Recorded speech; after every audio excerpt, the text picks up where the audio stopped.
and it does the silicon right for the cylinders. I have not yet implemented the spheres. So it'll draw the spheres now. That's already new.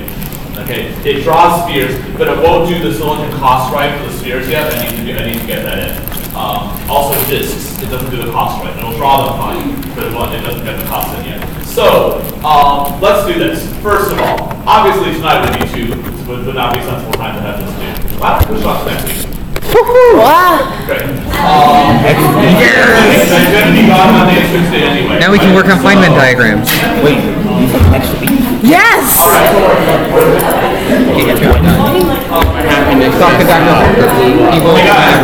I'm still here. So let's push that off for a bit. But I need you to start running the visualizer to check the things that are not right. Okay? Because I've been practicing it on this real simple thing that I gave you. I know that part works, right? But you guys have all sorts of other geometry. And honestly, I don't want to solve every possible case. I just want to solve the cases that you need. So I want you to look at it and be like, Dr. Dom, this doesn't work. And that way I can fix it. For example, I don't have Germanium pixels yet, but I will soon. But Maddie already emailed me about that. So I know I have to do that. That one won't be too hard to do. I just need to do it. But I want to, and so was it this class of the weird sphere segment things? Is that what you guys? Okay. So like things like that, sending an email being like, Dr. Don, this doesn't work. I know that right now if you look at the cylinders, they look pretty cool. And they actually looked a lot cooler earlier when I did it wrong because they were all this weird twisted Mobius strip look. It looked awesome, but it was wrong. So now they look less awesome that are correct. So, but you can actually see when you zoom in like the individual pieces of silicon around. And it calculates the channel cost properly. So that's the good news. Like I said, I need to implement the spheres still. I know how to do it, but it'll take some time to get it worked out. I am learning how to use quaternions. You ready? They are. Watch this. The quaternions are like the imaginary numbers, but there's 3 of them. 3 squared root is a -1. Whatever. And they turn out to be useful for rotation. All right, whatever. So I'm not trying to understand them. I'm just trying to figure out how to use them. Turns out that's what everyone in computing does for rotations. So anyway, I need you to tell me what's not working. Like I said, I already know the sphere and disk costs aren't right yet. They will be fixed. Okay, I already know those. I know I need to add Germanium pixels. But everything else, so you guys can send me an email saying like this is not working, right? And everything else is not working. You just tell me so working. I made one change to the basic the detector like text file. I added in the beam pipe so you can put it in yourself because we have variable size beam pipes and we have different size beam pipes, right? So I put the beam, and some of you have too. So I added that in so that you can add the beam pipe yourself. If you have things at funny angles, they might not be working right. So please tell me that they're not working right. Okay? If you think my cost calculation is way off, then let me know because maybe it is. I think I did it right, but I could be wrong. Okay? So that's the sort of thing we're looking for here. Also, I just realized this morning that the way of implementing the cylinders and the rest is not quite optimal for double-sided silicon, but I know how to make that. It's an easy fix. So. But this gives me. Okay, so one is let's kind of you guys can help me debug it. Is basically what I'm looking for so that your thing works right. If all of yours works right, then that's good enough for me. Okay, so I leave it up to you. If yours doesn't look right, I need you to tell me. Otherwise, it's your fault, not mine. Okay? Rip. And so while the ultimate deadline is pushed off a bit, we still, so sometimes you still need to, we need to like look at this to make sure everything's being calculated properly. Okay? And hopefully with these kinks worked out, that next time things work a lot, for the color render, things work a lot smoother and stuff. Okay? And I can figure out how to add a background so it's not just blue. I really want to put a cool background back there, like stars, explosions. Or dinosaurs. Okay. Good. Now, homework. It's hard. Let's see. Not sure that would be appropriate though. All right, today 1, 2, 3, 4, 5, 6. That's 7, 8, 9, 10. Put it on the board. Either board. 1, 2, 3, 4, 5, 6, and that is 7, 8, 9, 10. Okay. You can always ask someone else if you need. Look at this. Look at this beautiful thing here. I can not figure out.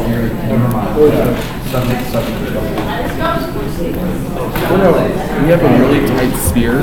How far apart to each one? Yeah, we're each other diagram is not Centimeters or something meters? else. Oh, no. It's only centimeters. With 8, actually, I think it's 5. Oh, yeah, 2 centimeters. Okay. Okay.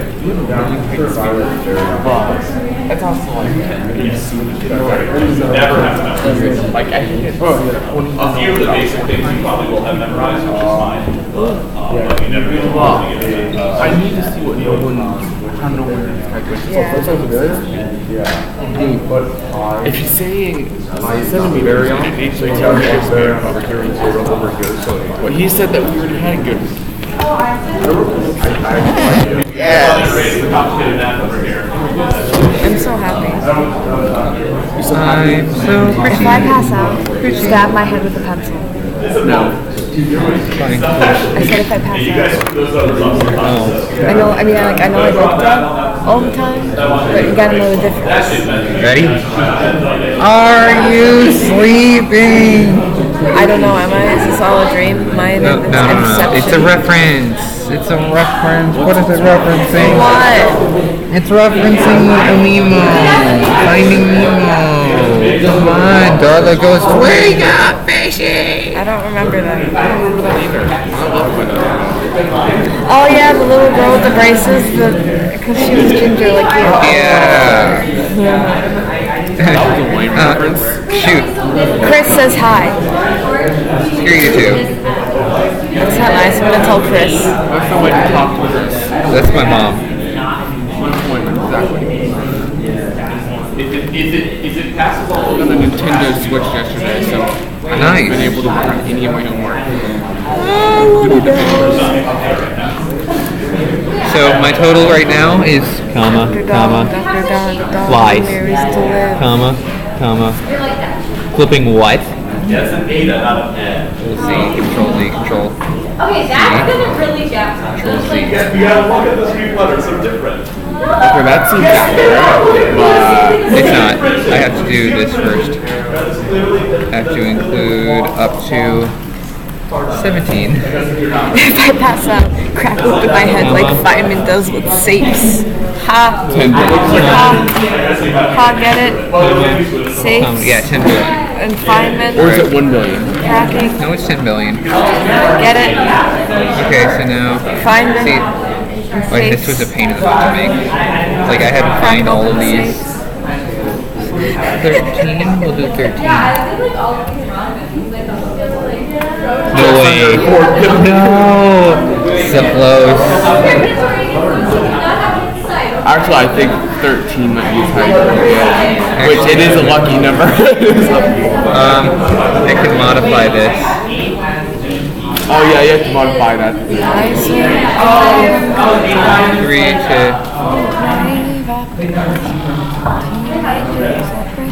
Oh, math. That would have been a good tip to know. I calculated this. Yeah, no, it's so much easier using this. But my spreadsheet does look a lot nicer and is a lot more easy for me to know. Right. They're so they have to be in the final. This would have been our end result cost. It doesn't actually play that much. It only adds like 10 billion or 10 million. It only adds 10 billion. I have 2 papers due this week, and we have that other problem to do, and I'm like... Actually, now I might be able to do that way. Like, what are you using? Next week, I'm down with that. Now we wanted to rush on it today. We could do spears or something. Still like 1 meter in between all of them. All right, ladies and gentlemen, let's go over this together. All right. So let's start with number 1. This is correct for number 1. There does have to be a photon there, because otherwise there would be no interaction at all. It has to be a photon, not a gluon, because gluons will not interact with electrons, right? But this is not a form. And so yeah, so it looks like this. This is the only way to draw it. could not draw it. Could you draw it with our this shape diagram? You could not. Why not? The arrows won't work. If you try to do it like this, the arrows would point into each other. That's no good. Okay, that's just confusing. I'm going to erase that.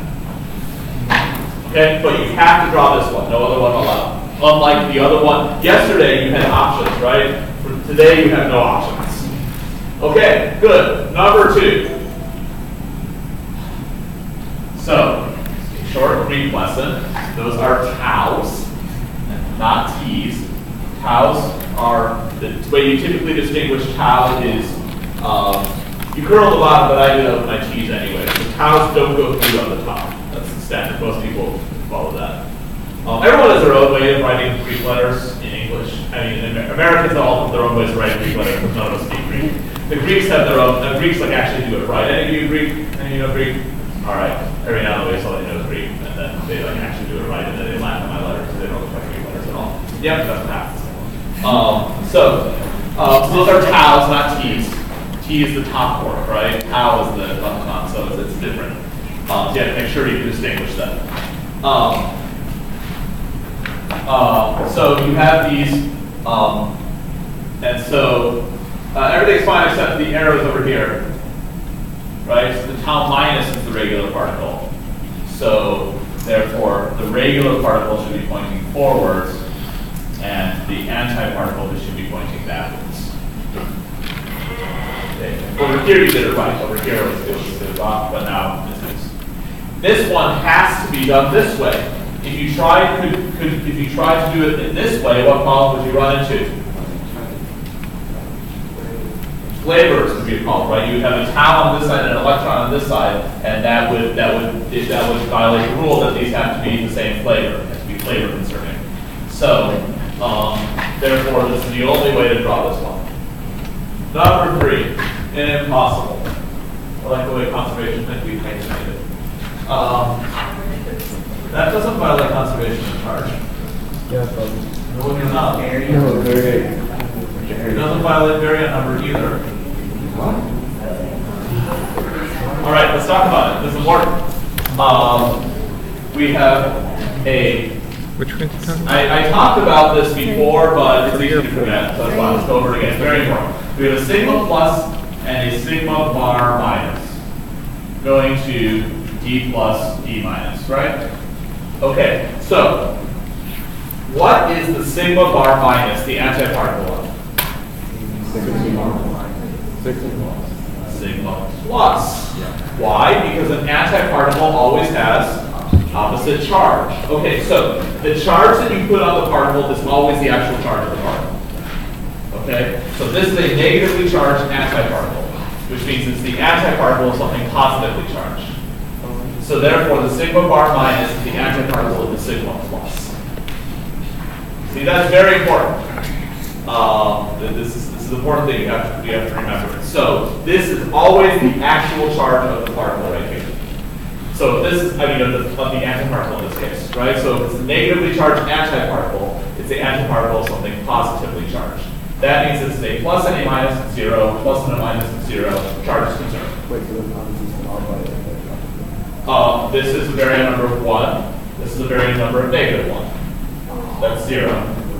These are mesons, so they have no variant number. So 0 on both sides. The interaction is possible. Oh, let's draw it out then. Sigma plus. What's the core constituent of sigma plus? Can someone look it up, please? UDS or something? No, UUS. That's it. UUS. So a sigma bar minus would have a core content of U bar, S bar. Good. Okay. Over here, what's a D plus? CB bar. Thank you. And so a D minus would be CRD.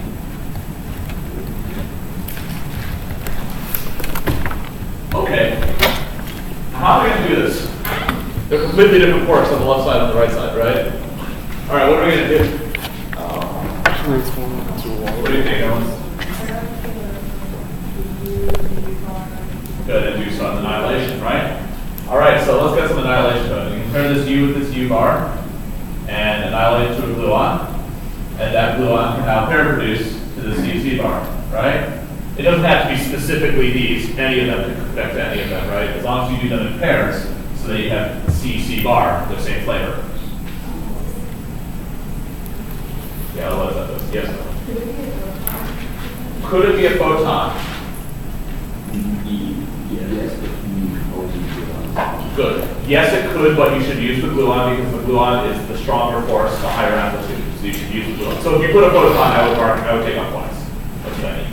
Okay. You should be using gluons whenever you have quark interactions. Quarks can couple with photons, but gluons will gluons. Gluons are so much more strong. So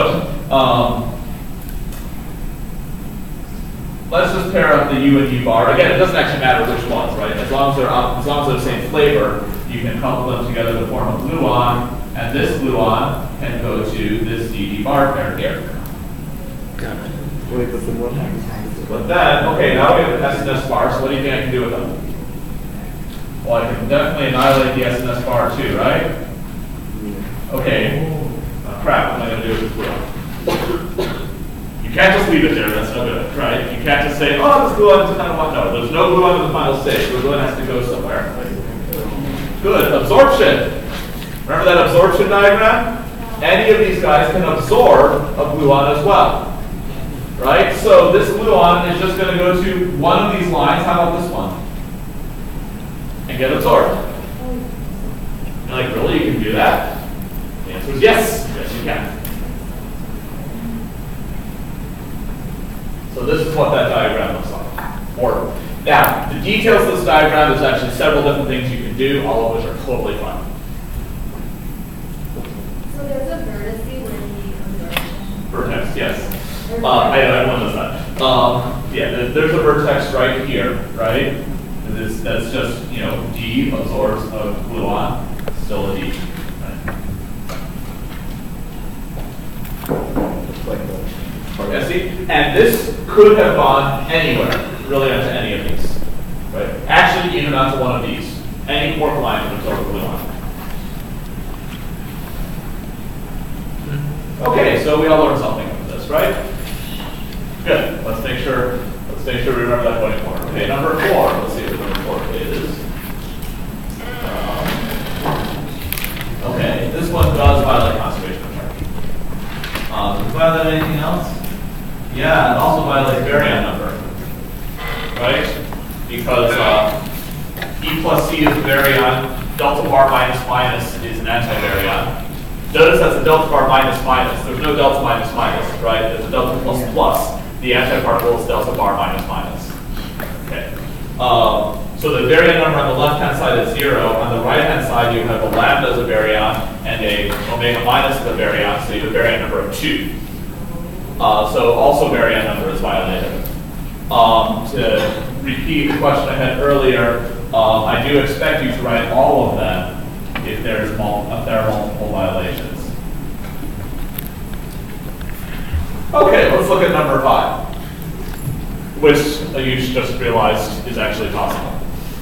Because eta, this is an eta, not an n. If it were an n, of course, a neutron, then of course it would be impossible by baryon number. But eta is a meson, so no problems. It goes something like this. But you can't do this, obviously, and I'm glad you realized that. So, what's the solution? What can you do to get another photon out of this thing?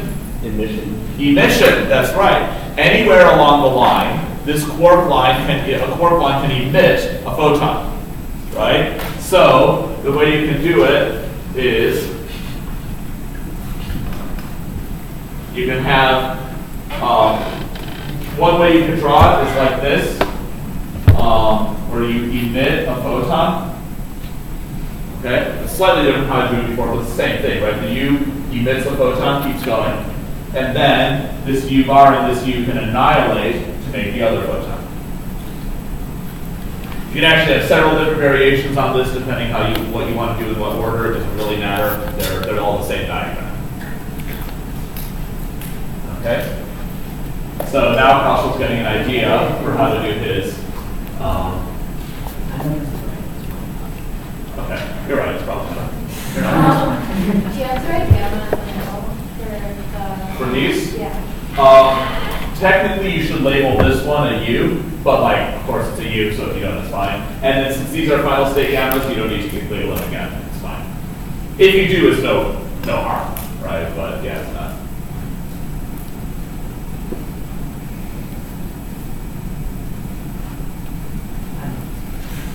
Well, kind of the way it's part of the way there. Direction, correct. And on this one too. You're part of the way there. You're just missing something. Okay, look. Here he has a charm quark transforming into a gluon. Yeah, it's good for living. Here you have a charm quark transforming into a gluon. Can they do that? No, why not? That's not why, actually. Yeah, you need 2 fermions and one. That's a vertex with 1 fermion, 1 boson. That's not allowed. So what if you want? What if we just there? Now we're going to right now you have something that's workable. Okay. If you're confused by this one, let me redraw it in black first of all, so it's easier to see, and then but also. This is called the J/psi particle with great name. So, if you want, we can draw it a little nicer like this.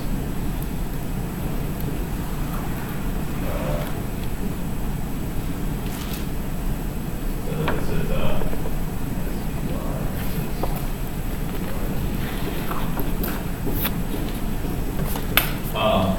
so you can say it emits a gluon and then annihilates with this to make the other gluon, and then both gluons pair produce to make the final K plus K minus. Okay. These are the same thing. I'm just redrawing it so it's a little darker. Okay. So notice that the total number of quarks and antiquarks changes as you pair produce or annihilate or absorb, right? You can emit. So you can use those emissions and absorptions to make more pairs of quarks and antiquarks. All right, 7. Violence charge. And energy too? I haven't done. Oh yeah, definitely energy. Yeah, this guy's a monster. So, so yeah, so violence charge and energy. Remember, you should write down all reasons whenever something doesn't work. Okay, just for practice. 8. That's a row. That's a row plus, not AP. Red light finger, yes.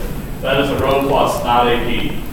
This thing, you wouldn't have put a P. You don't put plus that for P's anyway. They're just P's of proton.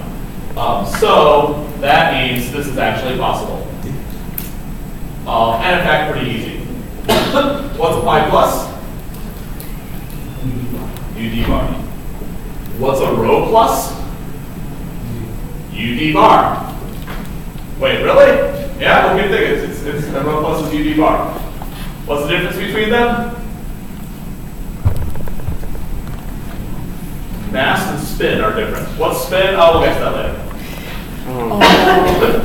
But the point is they're different. Okay, they're different particles, but they're in the same form content, making the diagrams remarkably easy. We have a photon over here. What should we do with the photon? No, you can't put between them. It's an external photon. It's an initial state photon. Convert it into matter. So, yep, absorption. You can put it to the other ones. Okay, so that's the diagram. Not very exciting. Actually, what's going on, if you think about it, rho plus has a lot more energy than a pi plus, has more mass, right? So really what you're doing is you take the pi plus, the photon hits it, boosts its energy up, so that it's now turns into a rho plus. Same quarks, but higher mass. And so the photon basically gives it that extra energy. If you took out the photon, this would be impossible by conservation of energy. Okay, so even though the diagram is fairly trivial, the thing happening is something real. Okay, 9. 9 is over here. Can you guys see it? Well, no one tells you you have to stay seated. But it's right for what it's worth. Right, so you have a gamma. The one way you can think of it is a gamma pair produces to muon anti-muon, and then one of those guys absorbs the other muon. And, absorbs the other photon. Oh, okay. and you end up with just a muon unit. It's basically the reverse of number 5, right? You start with 2 photons and you end with left-hand anti-left-hand pair.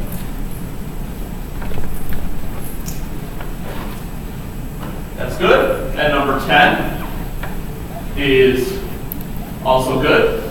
There's, yeah, so you have tau. Wow, there's a weird echo right here. Echo. Okay, sorry. Tau minus tau plus tau minus n plus. So you have to have them interact in some way. This person drew with the annihilation of pair production, which is fine. And then one of them emits a photon at the end. And that's cool. You could also have done it like this. And that would be, I'm sorry, you have to interact them like this. So you could have done it like this as well. That would have been fine too. You also could have done it like this. And that would be fine too. Okay? There's got to be a photon emitted from somewhere. There's got to be an interaction between the particles somewhere. Okay? All right. So those are the Feynman diagrams. What do you think? Not as bad as I thought they were Kind of going fun? to be. Okay, good. Let's do charge.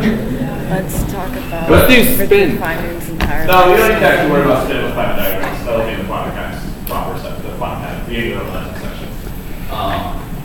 So, good. Now that we've done that, then let's go ahead and learn some more. Let's learn Feynman diagrams. Let's learn about We've now covered shenanigans. We've now covered the electromagnetic force, that's the photon. We've covered the strong force, that's the gluon. So if you notice on your page, what's left? Supersymmetry. Weak force, right? And the weak force uses, you guys not say weak Supersymmetry just force means anymore? antiparticle. Super No. Good? I think we should. No, it's stupid expression then and stupid You now. can leave. I'm thinking of the direct equation. I'm I'm done. sorry. I'm glad you, there's certain things I'm glad people will stop saying. I'm done with you. Okay. You make me No, sad. no, no. 2000s. Sounds very good stuff. Yeah. Supersymmetry's particle is dark matter. 80s is like radical. Tubular. No, I'm not confusing Eden. Eden just can't comprehend what I'm saying. Can you understand the words out of my mouth? In the early 90s was I thought you the meant dad supersymmetry as in direct dad equation. positive It's an term. antipart. Yeah. No, Like, no. wow, Well, that's I bad. It's like, You can leave now. I'm sorry, but direct Supersymmetry is the theory You want to see a that picture of Palmer? they I think you do. you have the weak electromagnetic sorry. sure, maybe the underworld, but only You underworld. have weak force, right? Yes. You All right, have let's talk about the weak force. electromagnetic force. Weak force is those odds. Oh, They yeah. have proven that Are written like this. weak and electromagnetic force. Plus, for example, or minus. Weak The electromagnetic Z, force. also written like this. Supersymmetry. Okay, we'll do the Z first because it's easy. Z has an interaction that looks something like this. Hey, wait a minute, it's the same. Remember, what was the restriction? What do gluons interact with? Quarks. Gluons only interact with quarks. What do photons interact with? Charged particles. What do Z's interact with? Neutrinos. Anything. So these interact with anything. So that means there's one thing that can't interact with the other guys that can interact with Z's, which is neutrinos. So for example, you could write an electron neutrino, and there's your interaction. Right, now there's no other ways that we've learned yet that neutrinos can interact, right? So, but the Z is the weak force. So how do you think it ranks in like which one you want to use? It ranks last. The weak force is much, much, much weaker than the electromagnetic force. And as a result, we only see it in rare situations. So we have this weak force that interacts very weakly. But neutrinos, that's the only way you can do it. Basically what happens with the weak force is it becomes important because there are some interactions that only happen by the weak force. And thus, even though the weak force is weak, still, if that interaction happens at all, it has to happen by the weak force, and that's how we know it happens at all. In principle, there could be some like fifth force that's like super weak and never happens, and then just kind of never happens because other things can happen, and then I don't know what we would do about that. All right. You said fifth force? Sorry? Fifth weak force? What's the fourth force? What's the, oh, gravity. And gravity is way, way, way weaker than the weak force. The only thing that makes it noticeable is the fact that it's all, everything has the same size, same sign, so when you add up very large numbers of tiny forces, then you get a very large force, and that's like, so you get like a planet, then you get gravity that's noticeable. But with the particle interaction, gravity is completely swamped by other effects. Or even the weak force. The weak force is like 10 to the 30th times more powerful than gravity still. Like, it's like crazy. So gravity, you just never, that's why we don't have any good theories of gravity at the small scale, because it's just too small to measure anything. What if a strong force is the same sign? That would be, then the world would be very different. We were going to talk more about the strong force, but we'll do it later. Okay, so that's the easy one. That one follows the exact same rules. You would only use it for neutrinos, because in anything else, the other ones will overwhelm it. Oh, I can mention, gluons have some extra couplings they can do. Whatever you call a vertex is called a coupling. I'll use that word from time to time, just so you know. The same thing as interaction or vertex. Okay, gluons have a few extra couplings, by the way. There is this one, the trigluon coupling. It's never necessary, but if you want to use it, go ahead. So that means another way of drawing, oh, I already erased the diagram. You know that the one I had up here where we had the annihilations going like that? Right, remember that? And we had one more that we didn't know what to do with. You actually could have coupled it to a gluon as well. You could try gluon coupling, and that would be fine too. And there's actually another one, which that's a gluon, not a photon, right? There's another one, which is this. This is never useful, but anyway, it exists. That's a 4-gluon coupling. Like me. These are all gluons, there's no photons here. There's a 4-gluon coupling. Like I said. Wait. Is it ever seen? Yes, you need to do it in some calculations. Is it ever useful for, like, necessary to draw a diagram? No. Since all you're doing is drawing diagrams, you don't need to worry about it. Even this one is not necessary for any diagram, but I'm just kind of letting you know. It is possible for 3 gluons or 4 gluons to form a vertex. Wait, technically we're drawing particle tangents in that time. Huh? Nothing. Okay. Yeah, doesn't it need to have... Good. That's a big glitch as well. You could have technically strong into there's the step with the two Gluons. Yeah, you could, but it wouldn't necessarily be low order, right? You don't but you could actually do that all the time. That's actually what makes gluons so difficult to work. Or they do that. Do you want to flip it? It's not. We'll talk about that. We'll talk about refinement. Okay. Who's gonna set the So that was the easy one. Now let's do the one remaining boson. W. W Okay. stand for? Weak. What's Z stand for? The number that comes, the letter that comes after W. Skipping a few of these. Why? Yeah, you're right. But what about they decided on Z? The X bosons are theorized in a lot of grand unified theories. X and Y bosons, but they've never been discovered. They're so insanely weak that even W and Z weak enough. W and Z both stand for weak. Yeah. Okay. Yeah. Right. Okay. So Ready? High five. let's talk about the weak bosons. Wow, the weak word. Here is the interaction for a W. But is it really? What? I'm sorry, what? Wait a minute. What happened there? I just changed flavor. If you think about it, I had to in order to conserve charge. No. So wait, charge takes precedence over flavor? Well, yes, apparently. So, this a negative charge at the beginning, right? If you imagine, remember, time goes from left to right, right? So if you imagine drawing a line right here that divides before from after, then the total charge before has to equal the total charge after. And so if this is the charge of -1 on this side, wow. Thank God it's not negative well today. If this is the charge of total of -1 on the left-hand side, then on the right-hand side, you must also have a total charge of -1. Wait. For particles that have no charge, which way do you draw the arrow? Whether the particles or antiparticles. Yeah, that's what the arrow stands for. Oh, I forgot. Okay. So here is a W emission diagram, right? But when the electron emits the W, it changes its flavor to a neutrino. If time goes from left to right, how can you draw the The vertical lines? Because we're sloppy. Time goes from left to right, but like, people get sloppy and just draw it vertically. Because the calculation doesn't care. Yeah. Right? That the time left to right thing is just to help you conceptualize it. But the calculation is You want the to matter. evolve the one you want. change the charge? Say that again? Can you change the charge of the W? Sorry, you make the charge, you have to choose the W that fits the situation. What? For example, let's do an 17. absorption diagram. An absorption diagram would look like this. And tell me, what would this boson be? W plus, good. Why? Because the final charge has to be total charge of 0. So that means on this side, the total charge must be 0. So this is an E minus, this must be a W plus. Now, a W will never spontaneously change charge. Like, it'll never be like, I have a W plus. That would also violate charge conservation, right? So the charge has to be conserved overall. But which W you use, you have to choose carefully based on the charges you got. Yeah. There is no neutral W.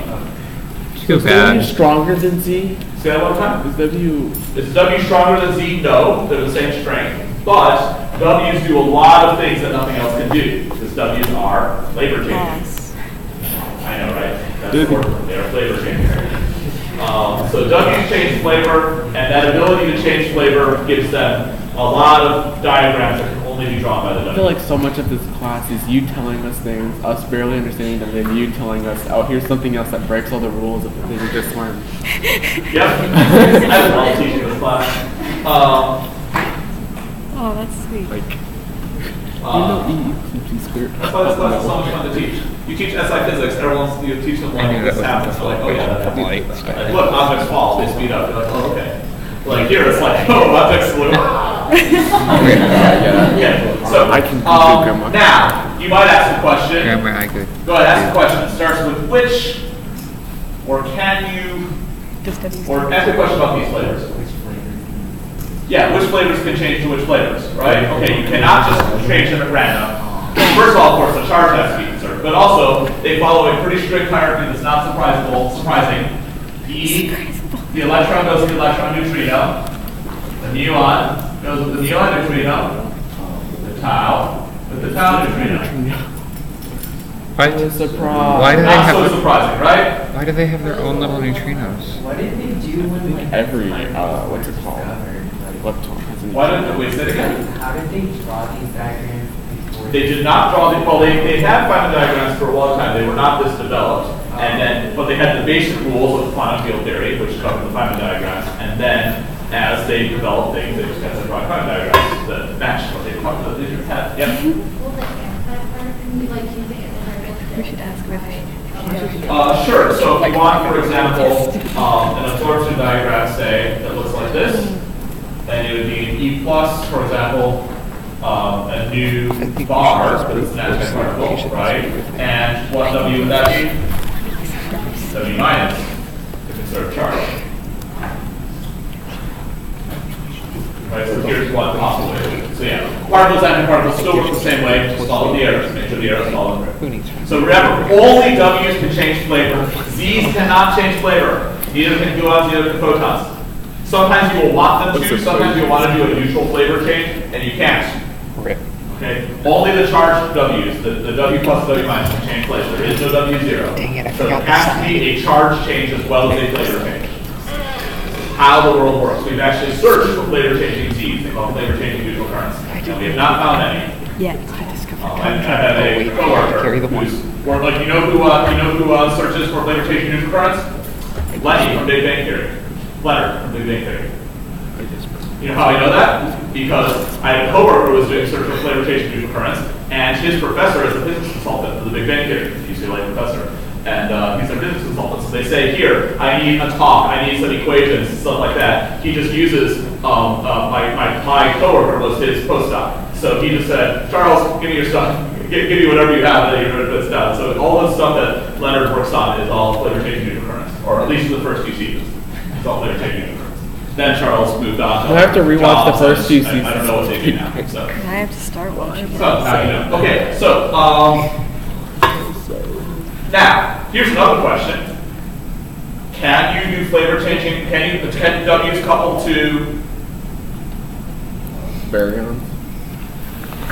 they only fundamental particles? So Quarks. quarks. Can W's couple to quarks?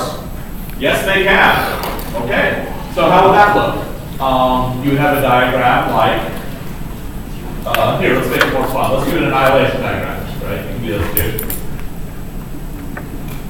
So an annihilation diagram. Let's say this is going to be a U, and this is a D bar. Okay, hang on. What's the charge of a U again? Of an up quark? It's plus 2/3. What's the charge of a down quark? Minus 1/3. What's the charge of an anti-down quark? Plus 1/3, right? Okay. So therefore, based on this, what's the sign of the W going to be? W plus. To conserve charge. So we have to worry a lot more about the conservation of charge, aren't we? Yes. Conservation of charge is going to be a big thing to make all these things work. Mainly to get the signs of the W's right. So, which quarks can go to which quarks? It works the way you probably think it does.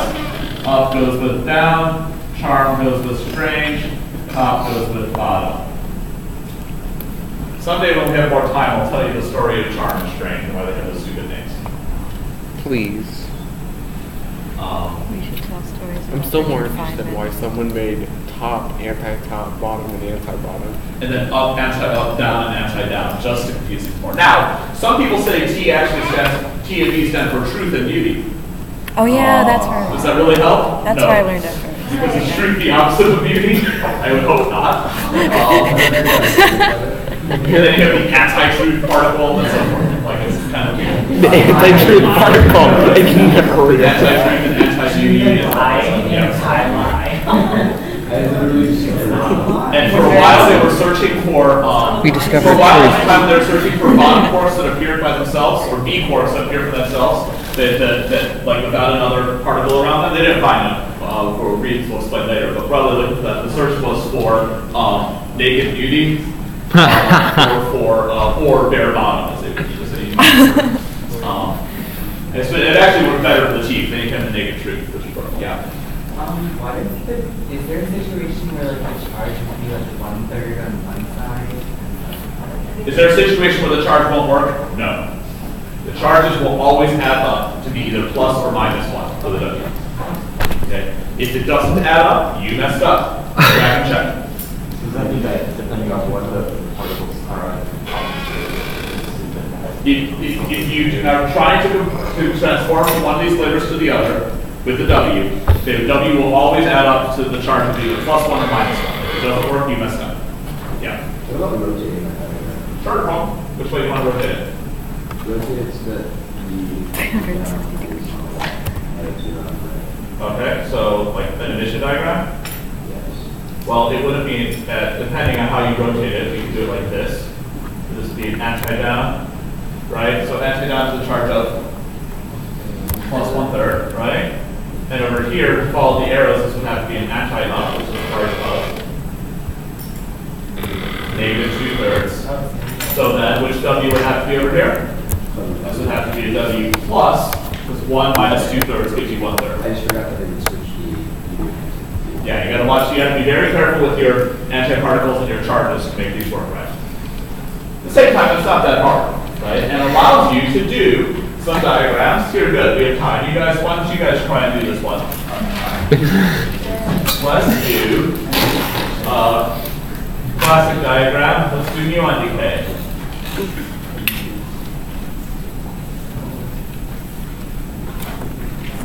That's it, right?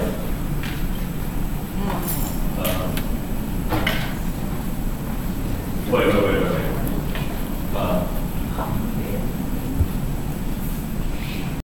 Boson, and what charge do we want that W boson to have? Negative. Should be negative, and then this goes into a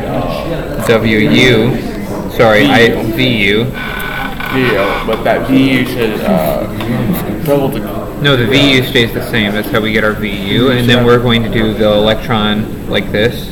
electron splits from that. Yeah, so it's going to be like it's going to be a regular one. So it's not anti, so it's going to be like this, and then electron negative. Woohoo! I can draw. And then it's going to be Wait like a minute. this. It has to have one, two electrons. And that works because this is an anti like this. Wonderful. Finished. Why did you hit my book? Zero. Checking charges. Oh, okay, go ahead.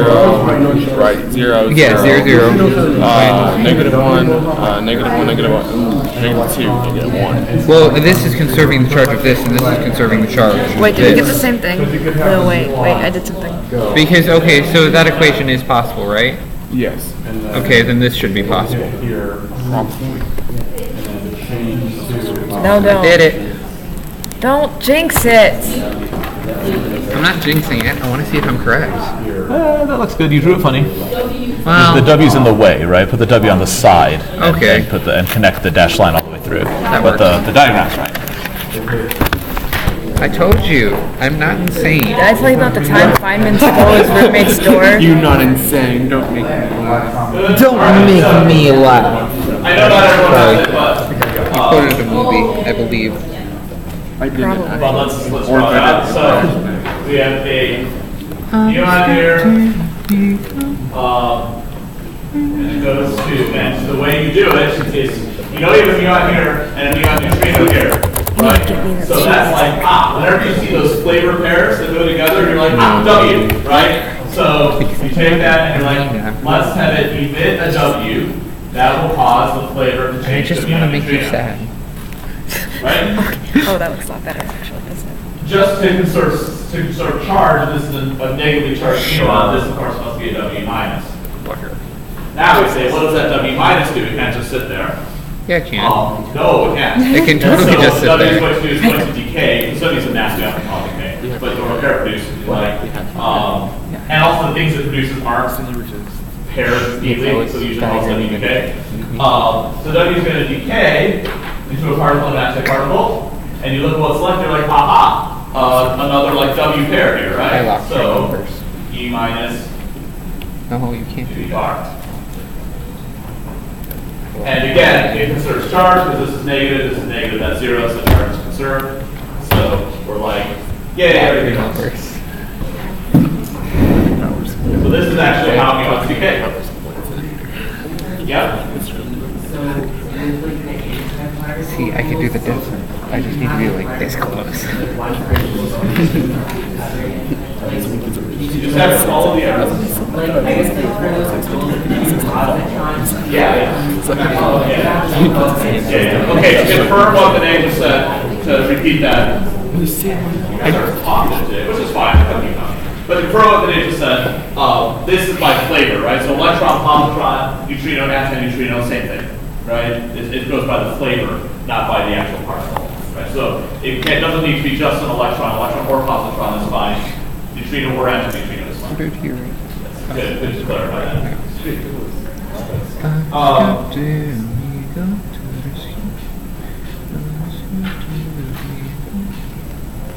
No homework. Okay, but we got like 5 minutes. Let me tell you some stories. Let's talk about Richard Where these Feynman. names come from.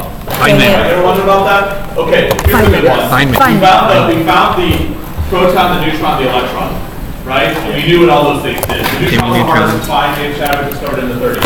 Once we knew what all those things did, we were like, great, we're set. And then we discovered another particle in cosmic rays. And this was a particle that looked just like an electron, but at a higher mass. Yes. And you're like, With the cloud chamber. okay. But it interacted just like an electron. That same follows the same Feynman diagrams, right? It had more mass, but aside from that, it did the exact same thing as you've seen, right? You ask the electrons do the same things in their Feynman diagrams. So you're like, okay. And so the reason the way it got its name is because its mass is about halfway between the electron and the proton mass. And so it's in the middle, and middle begins with M, and the Greek word for M, the Greek equivalent of M is the letter mu. And so they called it the muon. That's where that one comes from. And after that one was weird. The Nobel laureate I. Ramai, who was there at the discovery, said, "Who ordered that?" This is the expression. They were like, "Where did that come from?" Then we got to discover more things we heard. They started finding more and more particles. They found the pions, then they find the kaons, they find the neutral kaons, they find the lambda, they find the sigmas. They're like, what's with all these particles? There are more and more. And Fermi once said, if I can remember the name of all these particles, I would have been a botanist. Okay, what they did was they started studying the interactions of all these particles. And what they found was there were two types of interactions that these particles follow. One of them they called strong, and one of them they called weak. And the way they could distinguish between them was there was clearly a quantum number. There's a number that was conserved. Okay, you can add up if you realize that this particle just by looking at what interacted and what didn't. Particles all had this certain number. It could be 0, 1, -1, even 2 or -2. Once they got some more power in, once they used some more particle accelerators to get more. So they knew there was some number that was being conserved. It was conserved in strong interactions, but not in weak interactions. The strong interactions happen more frequently, that's why they call them strong. So they can figure all that out just experimentally. So these particles that were coming up were really unusual, right? So you know what they called them? Strange. They called them strange particles. Seriously. They called them strange particles. And so when they discovered that there's this quantum number, this number associated with them that's conserved in strong interactions, they called that number strangeness. So this number is called strangeness. It's the number of these particles. Okay, so they worked through the strangeness for a while. For quite a long time, we worked with strangeness. Strangeness was conserved for strong interactions, not conserved for weak interactions. Then Murray Gell-Mann came up with quark theory, which was a late introduction to the 60s that he came up with the theory. In the 70s, it was confirmed. And he came up with this idea, and people were like, he's like, oh, what if they're actually made of quarks? So what will this quark be called? Strange quarks, right? So that's why you have it up and down for the two that make sense to be up and down, and then strange, because they already had a name for these particles, the strange particles. So of course it's called the strange quark. Because of a mistake in labeling, strangeness is actually the number of anti-strange quarks you have. They got it backwards. And then no one really believed Gell-Mann's theory. Like he like said, like, you know, he thought he believed in it. But other people like, it works out mathematically, but I don't think it's actually what's really happening. But he made a prediction. It predicted a fourth quark, the counterpart of the strange quark. So they predicted it ought to be a fourth quark, and it predicted pretty well what its mass ought to be. And so they say if you found that, you'd be like really lucky, because you'd like, you know, win your Nobel Prize, and you'd say that would have a charmed existence, not making this up. So they started referring to this thing before they found it as the charmed quark. Yeah, that's what happened. I told you. And after 1950, everything went bad with the naming. And so that's the charmed quark. So that's why charm and strange are opposites. Because that was a charm quark. When they found it, they're like, hey, we found the charm quark. And once people started using the name, you kept changing it. So we're stuck. I think he was. All right, good. I'll see you tomorrow. Not tomorrow. Not if I kill myself first. I What? think he was high. Or What the we same kind of thought. thing, but now you can use weak interaction. That makes sense. Yep, that's how that happens. Do you have this mod off? Yeah. All right, me and you. I have.